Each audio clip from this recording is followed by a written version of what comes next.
কাজী নজরুল ইসলামের প্রথম প্রকাশিত রচনা কোনটি? কাজী নজরুল ইসলামের প্রথম প্রকাশিত রচনা বাউন্ডেলের আত্মকাহিনী। সংসপ্তক কার রচনা? সংসপ্তক হচ্ছে শহীদুল্লাহ কায়সারের রচনা। জীবনানন্দ দাশ রচিত কাব্যগ্রন্থ কোনটি? কবি জীবনানন্দ দাশ রচিত কাব্যগ্রন্থ হচ্ছে রূপসী বাংলা। নিচের কোনটি জীবনানন্দ দাশের রচনা?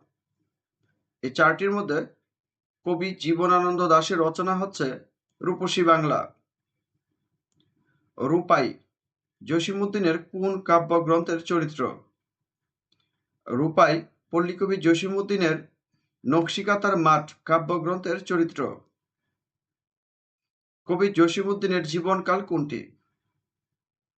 পল্লীকবি জসীমউদ্দীনের জীবনকাল হচ্ছে জন্ম 1903 ও মৃত্যু 1976।